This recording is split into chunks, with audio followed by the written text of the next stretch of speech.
Graça e paz, amado de Deus, você está no seu, no nosso Ponte Teológico, estamos aí para mais um review, queridos, a estrutura literária do Novo Testamento, da editora Hagnus, 2 volumes, do Novo e do AT, né?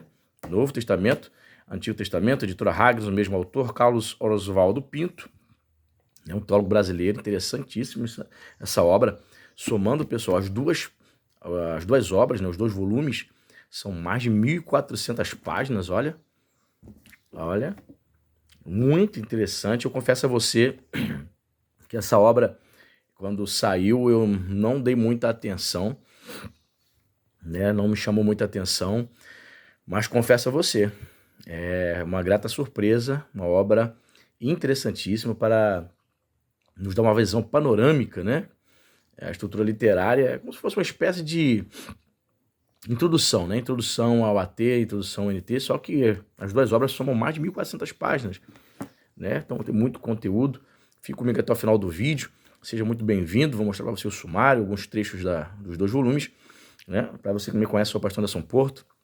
Se inscreva aí no nosso canal, ative o sininho de notificação, dê uma olhadinha aí no nosso canal, você percebe que a gente procura manter o canal ativo, quase que diariamente, todos os dias nós postamos alguma coisa para a edificação do povo de Deus. Peço a você que se inscreva no nosso canal, ative o sininho da notificação, confira aí, você que já está inscrito, confere-se para ver se está o sininho ativado para você receber as notificações. Peço a você que dê o like, não se esqueça, peço a você que faça seus comentários também para ajudar a engajar o canal, compartilhe esse vídeo, envie para uma pessoa que você sabe que tem interesse por obras semelhantes, tá certo?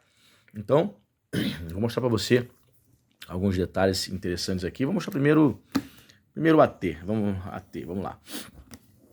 Então, temos aqui a estrutura literária, né? Vai ter alguma coisa aqui interessante.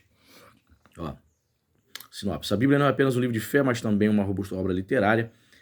Sobre esse aspecto, que ela é esmiuçada pelo saudoso professor Dr. Carlos Oswaldo Cardoso Pinto. Este livro-texto apresenta a macroexposição dos 39 livros do Antigo Testamento, delineia os padrões e a coesão encontrados em cada livro, investiga a fundo a questão da estrutura literária dos textos bíblicos com o objetivo de compreender o que os hagiógrafos, né, autores sagrados, queriam comunicar a seus leitores.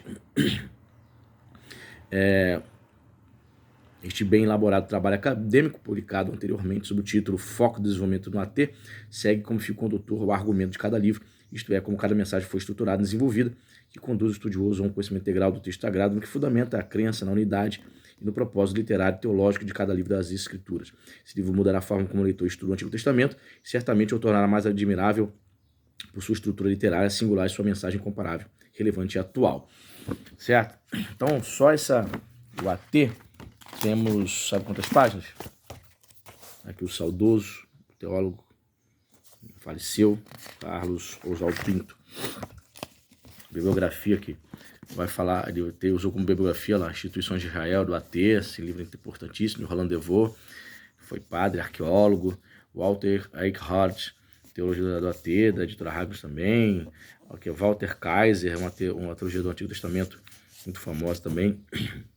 Ele utiliza de obras tanto em inglês, espanhol, La Aurora de la Redención del Mundo, né? Usa obras em espanhol, La Theology of the Older Testament, de Bertolt Payne, ou seja, obras em inglês, espanhol e em português, né? Lá, Gerhard von Rad, teologia do AT da editora Asch, está no meu radar já tem um século, hein? Ainda não comprei essa obra, que é uma obra, né, um teólogo que segue a linha liberal, né? Mas é uma obra de renome. Mas essa obra aqui, em si, é conservadora, tá certo? Então vamos mostrar aqui. Então temos aqui uma abordagem teológica do Pentateuco, então ele vai analisar o argumento do Gênesis, Êxodo e tal, e vai repetir essa mesma toada em todos os livros, né? Ó, louvor declarativo do indivíduo, louvor declarativo da nação. Você queria analisando salmos, né? Salmos de louvor descritivo, salmos didáticos, aí vem os outros demais livros, ó, né? Então, né, tem uma abordagem aqui inicial, uma abordagem teológica do Pentateuco, a importância do assunto, a necessidade de estudo, contexto histórico. Aí você pode parar o vídeo para ler esses textos introdutórios, né? Que mais? Argumento de Gênesis. Aí ele começa a abordagem, título. O título português do livro é derivado do título adotado pela versão grega do Antigo Testamento, a chamada Septuaginta, né? Que é Gênesis. Aí ele coloca o termo grego, né? Septuaginta, e bota transliterado. O legal é isso. Palavra encontrada em Gênesis 2:3. Biblos, test Genesios. Biblos, ou seja, livro de Gênesis, né? Livro da geração, do início. Os israelitas, por sua vez, usam como título a primeira palavra do livro, Bereshit. Então ele coloca o termo hebraico, quem já sabe ler, e transliterado. E a tradução, isso é legal. Gênesis, a despeito de não ser um título abrangente para a totalidade do conteúdo do livro, serve razoavelmente bem ao propósito do livro, pois este pretende ser um livro de origens, primeiramente apresenta a origem do mundo, depois a origem da raça humana e de seu conflito com o mal. Por último, embora muito importante, a origem da linhagem eleita de Abraão, por meio da qual todas as nações do mundo seriam finalmente abençoadas. Vai trazer aqui a data e a autoria, certo? Só lembrando a você, pessoal, aqui embaixo nos comentários, nós temos o link do Apoia. Se você deseja fazer parte do nosso grupo do WhatsApp, tornar-se um apoiador mensal a partir de R$5, 5, 10, 15, dentro das suas possibilidades, você tornar-se nosso apoiador, e eu coloco você no nosso grupo do WhatsApp. Quando nós batermos a meta financeira, né, que você vai ver lá na plataforma do Apoia-se, aí nós vamos começar a sortear livro de teologia para os apoiadores, tá certo? Aqui ele vai falar sobre a teoria documental das fontes, tá vendo? Então, tem muita coisa, características literárias, a forma, que Moisés certamente endossaria a ideia de que o meio é a mensagem, pois Gênesis comunica tanto por meio de sua forma quanto por meio de seu conteúdo. No que diz respeito à forma, esse livro de origens contém os relatos do trato de Deus com 10 grupos ou entidades diferentes. Esses relatos são marcados pelo uso da palavra hebraica Toledot. Toledot. Certo? Cada uma dessas sessões relata o que aconteceu. Lembra-se que hebraico lê da direita para a esquerda, né? Toledot. Cada uma dessas relata o que aconteceu às pessoas mencionadas ou seus descendentes. Exemplo, dos céus e da terra. Ok? Gênesis 2:4 descreve o que finalmente aconteceu ao universo recém-criado. O Toledot de Terá, 11:27, trata particularmente de seu filho Abraão. Ok? Eu separei também, interessante, ele vai falar sobre o estilo, a mensagem de Gênesis, a teologia. Em Gênesis, Deus é poderoso. Em Gênesis, Deus é justo. Então ele vai trazer nessa característica toda a estrutura literária, toda a formação de cada livro do AT. Deus é gracioso, Deus é singular. A administração dos propósitos de Deus. Decreto de permitir o mal. Né? Decreto de abençoar os eleitos. Então você percebe aí que, obviamente, foi calvinista, né? Calvinista gosta muito de usar essa expressão. Decreto para lá, decreto para cá. Promessação de julgar o pecado, libertação do juízo para os eleitos, argumento básico. Tá vendo? Beleza. Aí ele termina essa estrutura inicial. Aí vem, depois desse esboço, depois dessa análise do livro em si, aí vem com um esboço sintético. Entendeu? Ele vai trazer o esboço de todo o livro de Gênesis. Ele vai fazer isso com todas as demais obras. Olha lá, o ato da criação de Deus é resumido. Tá vendo? Vai analisar capítulo quase que versículo por versículo. Deus soberanamente cria um universo habitável por meio de sua poderosa palavra e ação. Onde está isso? Gênesis 1, capítulo 1, versículo 3 ao 31. Tá vendo? Ok? Então, aí vai trazer um esboço, todo o livro. Ele vai até aonde? Com Gênesis, vamos ver. Vai até o fim, né? Aqui Noé. Noé, homem justificado pela graça, foi divinamente instruído para marcar a luz da ameaça divina de destruir a humanidade corrupta e violenta. Ele vai trazendo esboço, uma análise, não é um comentário. É um panorama, uma espécie de síntese, resumo, né? Uma espécie de resumo da obra, de cada livro do AT. E assim ele vai trabalhando. Aqui, ó, parte 2. História patriarcal, capítulo 11 até o capítulo 50. Aí começa a falar sobre Abrão. Abrão muda-se com todos os seus bens. Uma obra interessante, principalmente para quem está começando. E, veja bem, já li muita coisa na vida, certo? Mas eu confesso a você que eu achei muito interessante, porque ele procura ser acadêmico mesmo. Procura ser acadêmico, coloca os termos hebraicos, o grego, translitera. Achei muito interessante. Certo? Aí ele vai terminar aqui, ó, o argumento de Gênesis. Ele termina na página 56. Olha lá. O relato das mortes de Jacó e José retrata a realidade do não cumprimento das promessas pactuais e da esperança do retorno a Canaã debaixo da bênção de Deus. Olha lá, José recebe Faraó, a permissão para ir a Canaã com seus irmãos para sepultar Jacó. José vai à frente de seus irmãos e dos oficiais egípcios no cortejo fúnebre de seu pai. O corpo embalsamado de José foi preservado no Egito, na expectativa do cumprimento da aliança. Capítulo 50, verso 26, aí termina. Termina a síntese, um resumão, né, de Gênesis. Aí já entra em Êxodo, tá certo? Aí vai seguir o mesmo processo. O título hebraico desse livro é Velen Hasemo. Velen Hasemo. Certo? Rashemo. Temos aqui o Shen, né? Ralen Velem Hashemot. Não é Hashemot, não. Rashemot. Estes são os nomes de. É o título do livro de Êxodo. A frase de abertura do texto hebraico. Uma vez que a mesma frase ocorre em Gênesis 46:8, em conexão com a lista da família de Jacó, as palavras iniciais do Êxodo, o título hebraico diz que Êxodo deve ser visto como uma sequência, uma continuação da saga nacional apresentada em Gênesis. Então vamos passar para o NT? Vamos lá. Acho que deu para você já ter uma noção. Aí o Novo Testamento vai seguir, né, mesmo esquema. Quantas páginas, pastor? Tem 619. Então você vê, são mais de 1.400 páginas. E aí ele vai usar também obras em inglês. Ó. Charles Lerman, Biblical Theology, Teologia do Novo Testamento, New Testament, 2 volumes, obras que não temos ainda em português, muita coisa.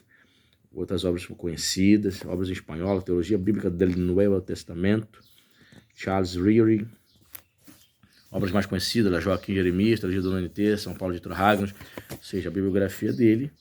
Interessante isso, eu acho isso muito legal, porque a fonte bibliográfica dele, ele consultou obras que não temos ainda em português, consultou obras em inglês e espanhol. Certo? E aí, vai seguir a mesma estrutura, o mesmo processo. Olha lá o sumário, tá vendo? O argumento de Lucas, João, todos os livros do NT. Certo? E aí eu já vou direto ao assunto, vou pôr o argumento de João. Eu sou fã do Evangelho de João. Os manuscritos gregos variam levemente quanto ao sobrescrito deste Evangelho. Percebe que é uma obra não é para iniciantes, sim, mas não tão muito iniciante, porque ele gosta, olha lá, a maioria dos manuscritos, além P66, P75, isso aí já trata aqui de dica textual. Ó. ACDL F1 traz o Evangelion Kata Yohanan, ou seja, o Evangelho segundo João, ao passo que Aleph, que é um manuscrito, ela está vendo a letra hebraica, Aleph representa um manuscrito. Aleph e manuscrito B traz apenas Kata Yohanan, ou seja, segundo João, não tem o termo Evangelion, que é evangelho no grego. Ambos os sobrescritos refletem a tradição antiga e forte autoria apostólica do livro. Olha só a autoria, ó. Donald Guthrie afirma que a autoria do quarto evangelho é um assunto polêmico e emocionalmente carregado. A crítica radical nega ao evangelho a autoria apostólica, e tal posição precisa ser respondida com base em evidência interna e externa.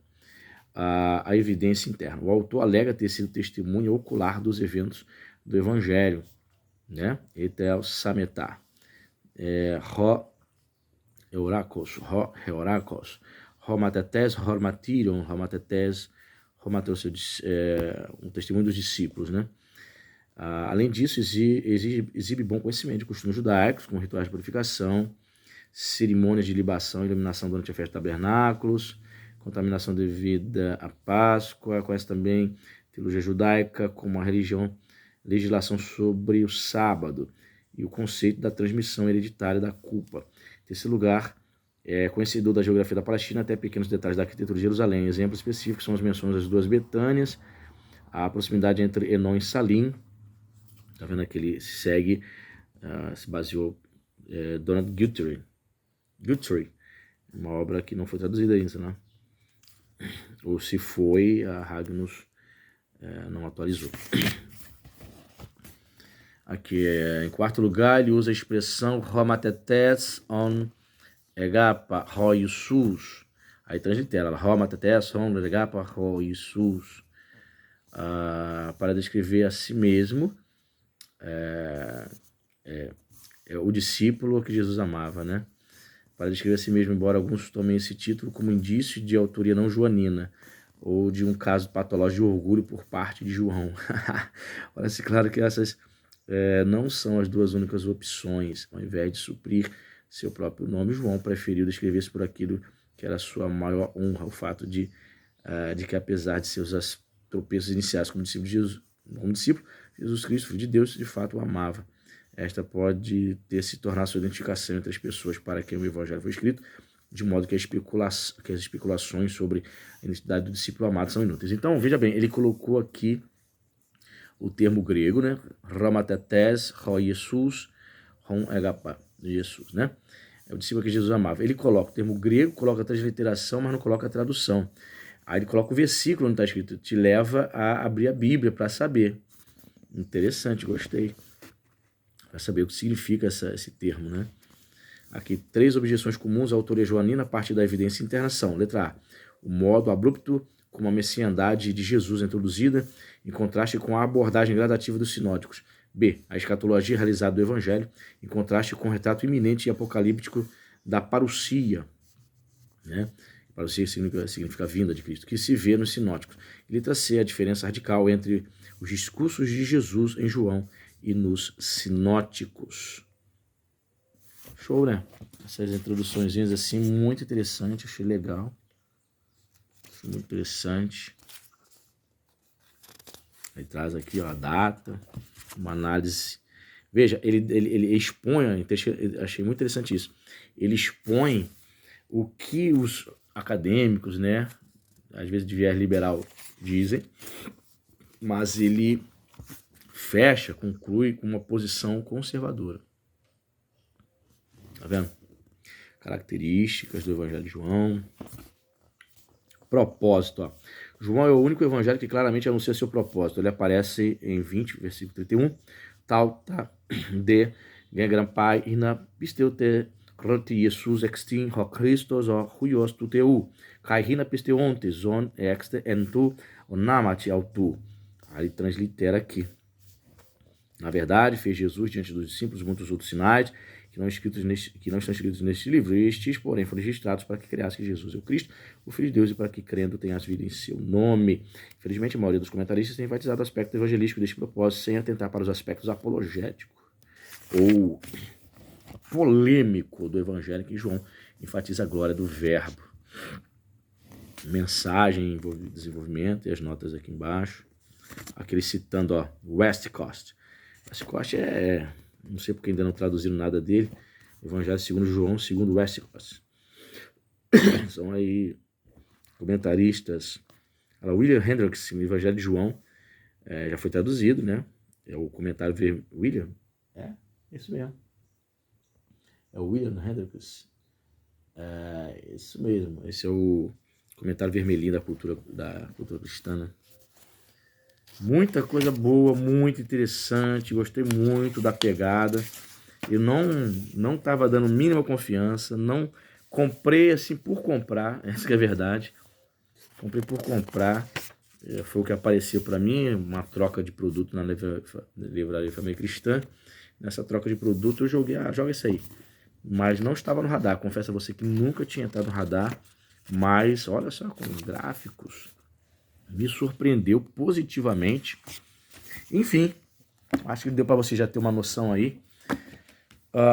Obra muito interessante, gostei, tá? Recomendo, mais de 1.400 páginas, para te dar aí, né? Você que de repente já leu alguma obra do AT, uma teologia do AT, do NT, assim como eu também já li, mas já tem muito tempo, refrescando a memória aí, né? Ele dialoga com obras interessantes que ainda estão em inglês. Com certeza recomendo, vale a pena. Tá aí, mais um review. Que Deus possa abençoar a sua vida rica e abundantemente. Sugiro que você, né, possa tornar-se nosso apoiador.